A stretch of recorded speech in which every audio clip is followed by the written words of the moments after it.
Good morning. Yesterday we will discuss about rational number, in which we discussed natural number, whole number, integers, rational number, irrational number and real number and some properties. Today we will discuss some more properties of rational numbers. कल हमने discuss किया था, पढ़ा था rational number के बारे में, जिनमें हमने नेचुरल नंबर के बारे में पढ़ा था, होल नंबर के बारे में पढ़ा था, इंटीजर्स के बारे में पढ़ा था, रेशनल नंबर और इरेशनल नंबर के बारे में पढ़ा था और दो प्रॉपर्टीज़ पढ़ी थी, एक थी क्लोजर प्रॉपर्टी और दूसरी थी कॉम्यूटेटिव प्रॉपर्टी।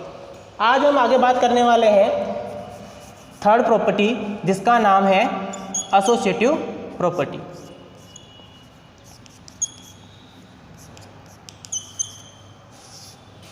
प्रॉपर्टीज, जिसको हम गुणधर्म बोलते हैं। क्या बोलते हैं? गुणधर्म। ये देखने से पहले एक दो चीज़ और बता देता हूं मैं आपको। दो तीन नंबर और है हमारे पास। एक है हमारे पास इवन नंबर, एक है हमारे पास ऑड नंबर और एक है हमारे पास कंपोजिट नंबर। इवन नंबर को हिंदी में हम बोलते हैं सम संख्या, सम संख्या। ऑड नंबर को हम हिंदी में बोलते हैं विषम संख्या, विषम संख्या। और कंपोजिट नंबर को बोल सकते हैं आप भाज्य संख्या, भाज्य संख्या या और कुछ भी बोल सकते हैं। कंपोजिट नंबर, प्राइम नंबर, कल हमने एक नाम पढ़ा था प्राइम नंबर, प्राइम नंबर पढ़ा था। प्राइम नंबर का मतलब बताया था मैंने, अभाज्य संख्या। The composite number is opposite of prime number. Composite number prime number का जस्ट उल्टा है। प्राइम नंबर की मैंने डेफिनेशन आपको बताई थी, a number which is divisible by only itself is called prime number. And composite number, a number which is divisible by itself and more number. यानी कि एक नंबर जो खुद से तो डिवाइड होता ही है, उसके अलावा भी एक दो तीन कितने भी नंबर से डिवाइड हो सकता है, तो वो क्या होता है? कंपोजिट नंबर होता है। इवन नंबर की बात करते हैं। सम संख्या, जो आप क्लास थर्ड फोर्थ से पढ़ना शुरू कर रहे हैं, सम संख्या पढ़ते हुए आए होंगे, क्योंकि आप हिंदी में पढ़ रहे हैं सम संख्या, तो उसको इंग्लिश में बोलते हैं इवन नंबर। अब आप हिंदी संख्याओं को छोड़ दीजिए, हिंदी के जो वर्ड्स हैं उनको थोड़ा सा छोड़ दीजिए और आप याद करना शुरू कीजिए इंग्लिश के शब्द, कि सम संख्या को इंग्लिश में इवन नंबर कहते हैं, विषम संख्या को इंग्लिश में हम ऑड नंबर्स बोलते हैं, भाज्य संख्याओं को कंपोजिट नंबर बोलेंगे, अभाज्य संख्याओं को प्राइम नंबर बोलेंगे। Even number, a number which is divisible by 2 is called even number. एक ऐसा नंबर जो 2 से डिविजिबल हो, यानी 2 से उसमें भाग जाता हो, वो क्या होगा? हमारा इवन नंबर। ऑड नंबर, विषम संख्याएं। A number which is not divisible by 2, ऐसा नंबर जो 2 से डिविजिबल नहीं होता है, वो क्या होगा? ऑड नंबर होगा। इवन नंबर में अगर बात करेंगे तो क्या आएगा?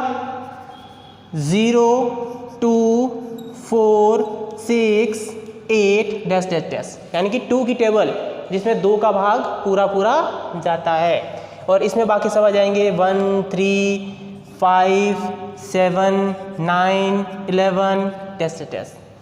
A number which is not divisible by 2, जिसमें 2 का डिवाइड नहीं होता है, वो क्या होगा? ओड नंबर होगा, विषम संख्या। कंपोजिट नंबर, ऐसे नंबर्स जिनमें किसी एक या दो या दो से अधिक संख्याओं का डिवाइड होता है। जैसे एग्जांपल के लिए 4 है, 4 के अंदर 2 का भाग भी जाएगा और 4 के अंदर 4 का डिवाइड भी होगा, यानी कि 2 का भी जा रहा है और 4 का भी जा रहा है, तो 2 संख्याएं होगी। इसका मतलब ये क्या है? कंपोजिट नंबर है। इसको अगर अपन सही तरीके से बात करें तो नंबर विच हैव 2 और मोर देन 2 फैक्टर्स, यानी कि एक नंबर है जिनको 2 या 2 से अधिक भागों में आप क्या कर सकते हो? तोड़ सकते हो। जैसे मैं 4 को लिख सकता हूँ 4 × 1, 4 × 1, 4 1 जा 4। 4 को मैं ऐसे भी लिख सकता हूँ 2 × 2, 2 2 जा 4। तो 4 के कितने फैक्टर हो गए? 4 के 2 फैक्टर हो गए, एक फैक्टर ये हो गया, एक फैक्टर ये हो गया। This is called composite number. या फिर अपन सीधी भाषा में बात करें तो ऐसे बोल सकते हैं कि ऐसा नंबर जो 2 या 2 से अधिक संख्याओं से क्या हो रहा हो, डिवाइड हो रहा हो, भाग हो रहा हो, तो उसे हम बोलते हैं कंपोजिट नंबर। तो इनको आप साथ साथ में लिखते जाएं और कॉपी में लिखते जाएं और आप आगे नोट्स की तरह बनाते जाएं इनको। कल हमने बात करी थी एक क्लोजर प्रॉपर्टी, दूसरी बात करी थी कॉम्यूटेटिव प्रॉपर्टी। आज हम बात करने वाले हैं तीसरी प्रॉपर्टी, जिसका नाम है हमारे पास एसोसिएटिव प्रॉपर्टी। एसोसिएटिव प्रॉपर्टी को हिंदी में हम बोलते हैं साहचर्य नियम। साहचर्य नियम। मैं आपको फिर कह रहा हूँ, हिंदी शब्दों पे ध्यान देना कम करें और इंग्लिश शब्द को याद करना स्टार्ट करें। एसोसिएटिव प्रॉपर्टी से ही आपको याद रखना है कि एसोसिएटिव प्रॉपर्टी क्या है। सहचार्य नियम से याद नहीं रखना है कि हिंदी में लिखा हुआ नहीं आएगा, तो अपने इंग्लिश में याद रखना है कि एसोसिएटिव प्रॉपर्टी। अब एसोसिएटिव प्रॉपर्टी होती क्या है? एसोसिएटिव प्रॉपर्टी के अंदर 3 संख्याएं होती है जिनको आप इस तरह से लिख सकते हो, जैसे एक संख्या है A, दूसरी संख्या है B और तीसरी संख्या है C। अगर हम B और C को साथ में जोड़ के फिर A में जोड़ें तो ये बराबर होगा A plus B plus C के। समझाता हूँ मैं आपको। एक संख्या है मेरे पास 5, दूसरी संख्या है मेरे पास 7 और तीसरी संख्या है मेरे पास मान लो 9। तो हमेशा एक ध्यान रखना है कि मैथ्स के अंदर एक नियम काम करता है, बोडोमास। नाम सुना होगा आपने, बोडोमास। बोडोमास नियम क्या होता है? बी का मतलब होता है ब्रैकेट। क्या होता है? बी का मतलब होता है ब्रैकेट। ब्रैकेट को हिंदी में बोलते हैं कोष्टक। क्या बोलते हैं? कोष्टक। अब ब्रैकेट भी 3 तरह के होते हैं। एक ब्रैकेट होता है हमारे पास बिग ब्रैकेट, दूसरा होता है हमारे पास जिसको हम इस तरह से लिखते हैं, इसको बोलते हैं कर्ली ब्रैकेट। क्या बोलते हैं? Curly bracket. और एक ब्रैकेट होता है जिसको हम इस तरह से लिखते हैं, इसको बोलते हैं small bracket. Big bracket, curly bracket और स्मॉल ब्रैकेट। बड़ा कोष्टक, मंझला कोष्टक और छोटा कोष्टक। ठीक है भाई। सबसे पहले अगर सवाल में आता है तो सबसे पहले ब्रैकेट को हल किया जाता है। किसको हल किया जाता है? ब्रैकेट को। उसके बाद आता है डिवाइड। डिवाइड का मतलब जानते हो आप क्या होता है? डिवाइड का मतलब कल बताया था मैंने आपको। डिवाइड का मतलब होता है भाग। क्या होता है? भाग। उसके बाद आता है मल्टीप्लिकेशन, मल्टीप्लाई। क्या आता है? मल्टीप्लाई। मल्टीप्लाई का मतलब क्या होता है? गुणा। फिर ए का मतलब होता है एडिशन। क्या होता है? एडिशन। एडिशन का मतलब प्लस। और सबसे लास्ट में हल होता है सब्ट्रैक्शन।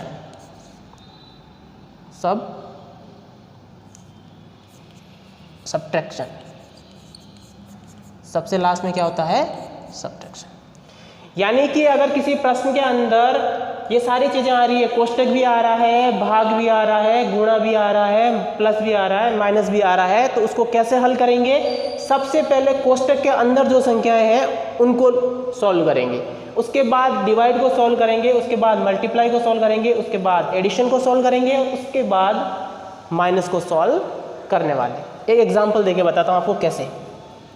जैसे मेरे पास एक सवाल आ गया, 7 + 8 divide by 2 plus 3 minus 2 plus 1। इस तरह का एक क्वेश्चन है, आपसे पूछेगा solve the equation, solve the question. तो सबसे पहले अगर इस तरह का क्वेश्चन आए तो आपको एक बोडोमास नियम रूल फाइंड करना है। बोडोमास का मतलब मैंने आपको अभी अभी बताया है, ये रहा बोडोमास। बोडोमास में B का मतलब होता है ब्रैकेट, D का मतलब होता है डिवाइड, M का मतलब मल्टीप्लाई, A का मतलब एडिशन और S का मतलब सब्ट्रैक्शन। सबसे पहले हम ब्रैकेट को सॉल्व करेंगे। तो यहाँ देखिए तो ब्रैकेट कहाँ पे है? ये रहा ब्रैकेट। तो सबसे पहले ब्रैकेट को सॉल्व करेंगे तो ब्रैकेट के अंदर भी क्या है? एक तो प्लस आ रहा है, एक माइनस आ रहा है। तो पहले क्या करते हैं? प्लस करते हैं। मैंने आपको बताया था कि जिस संख्या के सामने कुछ नहीं लिखा होता है उसके सामने क्या होता है, प्लस होता है। तो यहाँ पे ये 3 किसका है, ये 3 प्लस का है। ये 1 किसका है, ये 1 भी किस प्लस का है, 1 विल बी प्लस। तो 1 + 3 कितने हो गए, 4 और -2। बाकी वाले नंबर्स को ऐसा का ऐसा लिख दो। अभी ब्रैकेट सॉल्व नहीं हुआ है, ब्रैकेट के अंदर क्या है 4 - 2, तो 4 - 2 करेंगे कितना आएगा, 4 में से 2 जाएगा तो 2, 4 - 2 2 आ गया। फिर इसको ऐसा का ऐसा। तो फर्स्ट स्टेप जो हमारा था ब्रैकेट वो सॉल्व हो गया। अब सेकंड स्टेप क्या है हमारे पास, डिवाइड। डिवाइड कहाँ पे आ रहा है, ये रहा डिवाइड, यानी 8 में 2 का डिवाइड करना है। तो 8 में जब हम 2 का भाग देंगे तो क्या आएगा, 2 4 जा 8, तो इसका क्या बन जाएगा हमारे पास 4। यह आ गया प्लस का 2, इधर प्लस का 7। अब तो सारे प्लस के बचे हैं, तो 4 + 7 कितने हो गए 11, 11 + 2 कितना हो गया 13। That's your answer. तो इस तरह के क्वेश्चंस को सॉल्व करने के लिए बोडोमास रूल का यूज़ करते हैं हम। और बोडोमास रूल क्या होता है, ये है आपके सामने, ठीक है। बोडोमास रूल इसलिए बताया है कि यहाँ पे हमारे पास क्या आ रहा है, ब्रैकेट आ रहा है। तो ब्रैकेट को सॉल्व करने के लिए हम बोडोमास रूल का यूज़ करेंगे। तो देखो कैसे करते हैं। हमने यहाँ पे ए की जगह पे क्या लिया है, 5 लिया है, बी की जगह क्या लिया है 7 लिया है, और सी की जगह क्या लिया है 9 लिया है। तो सबसे पहले बोडोमास रूल के अकॉर्डिंग ब्रैकेट सॉल्व होगा। तो 7 + 9 कितने हो गए भाई, जल्दी बताओ, 16 और +5, 5 + 16 कितने हो जाएंगे 21। यानी कि हमने इसको सॉल्व किया है, a प्लस ब्रैकेट में b + c है, उसको सॉल्व करेंगे तो 21 आ रहा है। ऐसे कैसे यहाँ करते हैं, तो a की जगह पर हमने क्या लिखा था 5, b की जगह हमने क्या लिया था 7, और c की जगह हमने क्या लिया है 9। सबसे पहले हम ब्रैकेट को सॉल्व करेंगे। तो 5 + 7 कितने हो गए 12, ब्रैकेट रिमूव हट जाएगा और बचेगा क्या 9। 9 + 12 कितने हो गए 21। तो दोनों बराबर आ गए ना, इधर भी 21 आ रहा है, इधर भी 21 आ रहा है। इसका मतलब एडिशन के लिए, for addition associative rules will be applied. यानी कि एडिशन के लिए एसोसिएटिव रूल हमेशा क्या होगा, अप्लाई होगा। तो नोट कर ले इसको आप। आगे बात करते हैं सब्ट्रैक्शंस के लिए।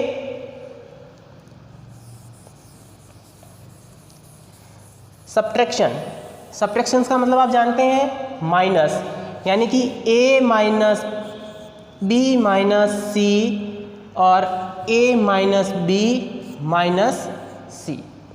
सब्ट्रैक्शंस के लिए एसोसिएटिव रूल अप्लाई नहीं होता है। वाई, इसके लिए बात करते हैं हम, अभी समझाते हैं आपको। सब्ट्रैक्शन के लिए एसोसिएटिव रूल काम नहीं करता है। कैसे, फॉर एग्जाम्पल a की जगह हम ले लेते हैं 7, b की जगह ले लेते हैं 5 और c की जगह ले लेते हैं 4, ठीक है। सबसे पहले हम क्या करेंगे, ब्रैकेट को सोल्व करेंगे। तो 5 - 4 कितना हो गया 1, आगे क्या लगा हुआ है -7। तो 7 - 1 कितना हो गया 6। यहाँ बात करते हैं, a की जगह हमने लिया है 7, b की जगह हमने लिया है 5 और c विल बी 4। 7 - 5 कितना आ गया 2 -4। 2 में से 4 माइनस करना है। 2 is smaller number and 4 is bigger number. तो छोटे नंबर में से बड़ा नंबर माइनस करते हैं तो क्या आएगा, रिजल्ट किस में आएगा, माइनस में आएगा। तो 4 में से 2 गए तो 2, तो -2। तो 6 और -2 इक्वल हो सकते हैं क्या, नेवर। तो एसोसिएटिव रूल्स सब्ट्रैक्शंस के लिए अप्लाई नहीं होता है। अंडरस्टूड। नेक्स्ट बात करते हैं मल्टीप्लाई के लिए। a × b × c is equals to a × b multiply c. Multiplication, multiplication का मतलब क्या होता है? गुणा। क्या होता है? गुणा करना। मल्टीप्लाई, मल्टीप्लाई के लिए एसोसिएटिव रूल अप्लाई होता है। For multiplication associative rule will be applied. How? आओ देखते हैं कैसे। फॉर एग्जाम्पल ए की जगह हम ले लेते हैं 8 मल्टीप्लाई, बी की जगह ले लेते हैं 2 और सी की जगह ले लेते हैं 5। सबसे पहले हम ब्रैकेट को सॉल्व करेंगे तो 5 2 जा 10 मल्टीप्लाई 8, 8 10 जा 80। आ जाते हैं इस साइड में। ए विल बी 8, बी की जगह हमने क्या लिया है 2 एंड सी की जगह पे क्या लिया है 5। सॉल्व करेंगे सबसे पहले ब्रैकेट को, 8 2 जा 16 मल्टीप्लाई 5, 16 5 जा 80। This is 80, this is also 80, दोनों इक्वल है। इसका मतलब एसोसिएटिव रूल्स मल्टीप्लिकेशन के लिए अप्लाई होता है। आइए समझ में। अब एक लास्ट चीज और बची इसके अंदर, डिवाइड। डिवाइड की बात करते हैं तो A divide B divide C is not equals to A divide B divide C. It means for division,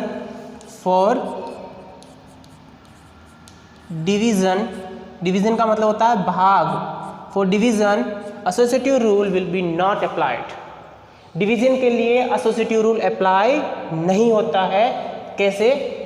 एक एग्जांपल लेके देख लेते हैं। ए की जगह ले लेते हैं अपन 12 डिवाइड, बी की जगह ले लेते हैं 8 और सी की जगह ले लेते हैं 4। सबसे पहले ब्रैकेट को सॉल्व करेंगे तो 8 डिवाइड 4 यानी कि 8 डिवाइड 4, 8 के अंदर 4 का भाग देना है तो कितनी बार जाएगा भाई? 2 बार।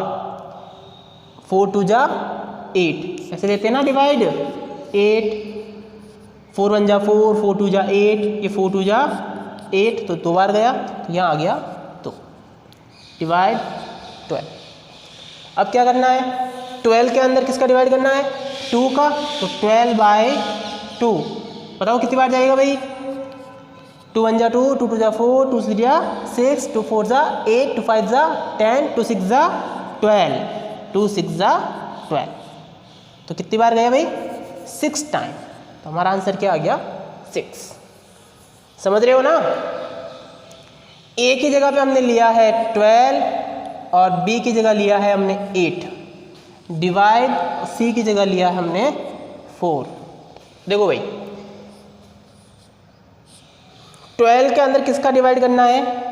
8 का। क्या 8 की टेबल में 12 आता है? 8 1 जा 8, 8 2 जा 16। 8 की टेबल में 12 नहीं आता है तो हम क्या करेंगे भाई? ये दोनों किस टेबल में आते हैं? ये दोनों 2 की टेबल में आते हैं। 2 4 जा 8, 2 6 जा 12। और काटेंगे इसको, ये किसकी टेबल में आ रहा है? 2 के, तो 2 3 जा 6, 2 2 जा 4। तो यहाँ पे क्या आ गया हमारे पास? 3/2, 3/2। और डिवाइड में कौन है? 4। अब यहाँ पे तो आ गई हमारे पास 3/2 और फ्रैक्शन उधर डिवाइड में है तो डिवाइड वाला भी कहाँ जाएगा? अपॉन में जाएगा। ठीक है। अब एक दो चीज़ और क्लियर कर लेते हैं हम कि अगर फ्रैक्शन के नीचे फ्रैक्शन हो तो क्या होता है। जैसे 3/2 है, उसके नीचे क्या है? 4 है। तो हमेशा ध्यान रखना है कि ऊपर वाली फ्रैक्शन का जो डिनोमिनेटर है वो नीचे आ जाएगा और इससे क्या हो जाएगा? मल्टीप्लाई। तो क्या बनेगा हमारे पास? 3/8। तो यहाँ हमारे पास आ रहा है 3/8। इधर आ रहा है 6, इधर आ रहा है 3/8, दोनों इक्वल नहीं है। इसका मतलब डिवीज़न के लिए एसोसिएटिव रूल अप्लाई नहीं होता है। समझ गए? मैं आपको फिर बता रहा हूँ, कॉपी और पेन साथ में लेके बैठना है और एक एक चीज़ को नोट करना है। अभी हम इस चैप्टर के अंदर जो इम्पोर्टेंट नोट्स हैं वो बना रहे हैं।